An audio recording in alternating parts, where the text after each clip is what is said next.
नमस्ते दर्शक बंधु जानिबा कथार यही महनीय कार्यक्रम परिसर मध्य को आपण मानक समस्त को आमे स्वागत जनाऊँ। आज प्रथम प्रश्न दैवायतं कुड़े जन्म मदायतं च पौरुषम यह बेणीसंहार कर्णंकर उक्ति अटे। प्रश्न हेउछि एही बेणीसंहार ग्रंथ किए रचना करिअछंती। यार सठिक उत्तर हेउछि भट्ट नारायण एही बेणीसंहार ग्रंथ रचना करिअछंती। बेणीसंहार एक नाटक ग्रंथ अटे एवं यह सप्तम शताब्दी रे रचित। वर्तमान आसंतु जीवा आज द्वितीय प्रश्न निकट को। पद्म पुराण सृष्टि खंड रे वर्णित अछि ए देवी जने गोपकन्या। ब्रह्मा एही देवी को गांधर्व मतरे विवाह करिथिले। प्रश्न हेउछि ए देवी किए अटंती। यार सठिक उत्तर हेउछि ए देवींकर नाम हेउछि गायत्री। ब्रह्मांकर दुई जन पत्नी जड़े होउछंती सावित्री जड़े होउछंती गायत्री। सवितार स्त्रीलिंग हेउछि सावित्री। प्रातकालीन सूर्य होउछंती ब्रह्मा। तेणु सूर्यंकर शक्ति सावित्री हेले ब्रह्मांकर पत्नी। मत्स्य पुराण और कालिका पुराण अनुजाई ब्रह्मांकर वाम भागरे सावित्री और दक्षिण भागरे गायत्रींकर स्थान अटे। वर्तमान आसंतु जीवा आज तृतीय प्रश्न निकट को।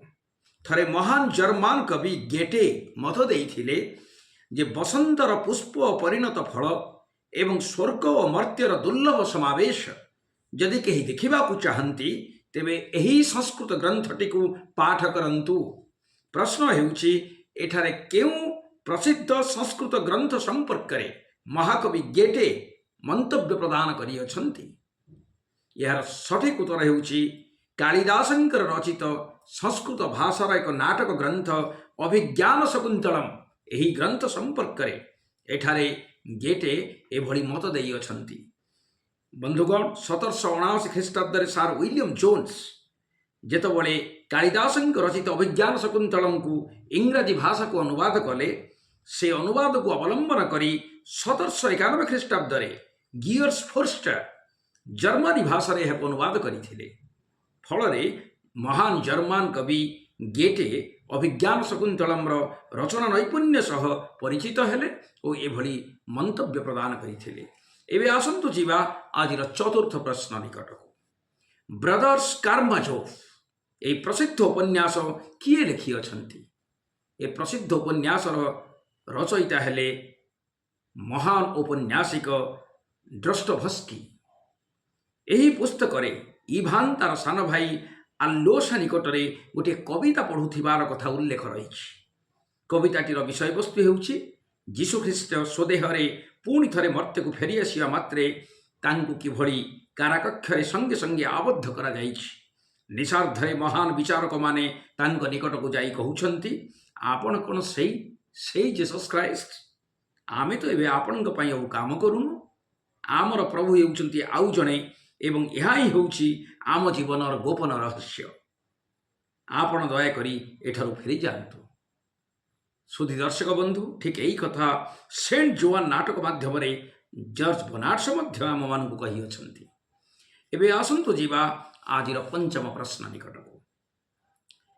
गांधी संपर्कित एक उक्ति यही भली जे गांधीजी होउछंती अपूर्व और अनन्य। तांको अवस्थार जड़े मनुष्य गोटाए विराट साम्राज्य विरुद्ध संग्राम आह्वान जे देई पारे एभली दृष्टांत विश्व इतिहास रे आदम नाही। कर्म रे से होउछंती दार्शनिक डायोजिनस परी, करुणारे संत फ्रांसिस्क परी एवं प्रज्ञा रे से ठीक सक्रेटिस परी अटंती। ए कथा किए कहिसंती। यार सठिक उत्तर हेउछि एक कथा कहिसंती डॉक्टर फ्रांसिस नेल्सन। तांकर प्रसिद्ध पुस्तक यूरोप ट्राजेडी बा ट्राजेडी ऑफ यूरोप ए ग्रंथ रे डॉक्टर फ्रांसिस नेल्सन यही उक्ति देइछंती जे कर्म रे गांधीजी होउछंती दार्शनिक डायोजिनस परी, करुणा रे संत फ्रांसिस्क परी एवं प्रज्ञा रे ठीक सक्रेटिस परी। एबे आसंतु जीवा आज षष्ठ प्रश्न निकट को। चलित अष्टादश लोकसभा निर्वाचन पर 2024 निर्वाचन पर लोकसभा विरोधी दल नेता किए अटंती। यार सठिक उत्तर ହେଉଛି ରାହୁଲ ଗାନ୍ଧୀ। 2024 ନିର୍ବାଚନରେ କଂଗ୍ରେସ ଯେହେତୁ 69ଟି ଆସନ ପାଇଛି, ତେଣୁ କଂଗ୍ରେସ ବିରୋଧୀ ଦଳର ମାନ୍ୟତା ପ୍ରାପ୍ତ ହୋଇଛି ଏବଂ ରାହୁଲ ଗାନ୍ଧୀ ବିରୋଧୀ ଦଳ ନେତାର ମାନ୍ୟତା ପ୍ରାପ୍ତ ହୋଇଛନ୍ତି। ଏବେ ଆସନ୍ତୁ ଯିବା ଆଜିର ସପ୍ତମ ପ୍ରଶ୍ନ ନିକଟକୁ। ପୂର୍ବରୁ ଏ ରେକର୍ଡ ଥିଲା ଓଡ଼ିଶାର କେନ୍ଦୁଝର ଆସନରୁ ବିଜୟିନୀ ସାଂସଦ ଚନ୍ଦ୍ରାଣୀ ମୁର୍ମୁଙ୍କ ନାଁରେ। ତେବେ ଚଳିତ 2024 ନିର୍ବାଚନରେ ଏ ରେକର୍ଡ ଭଙ୍ଗ ହୋଇଛି ଆଉ ଏହାକୁ ଭଙ୍ଗ କରିଛନ୍ତି ପୁଷ୍ପେନ୍ଦ୍ର ସରୋଜ, ଯିଏକି ସମାଜବାଦୀ ପାର୍ଟିର ନେତା। ପ୍ରଶ୍ନ ହେଉଛି ରେକର୍ଡଟି କ'ଣ ଅଟେ?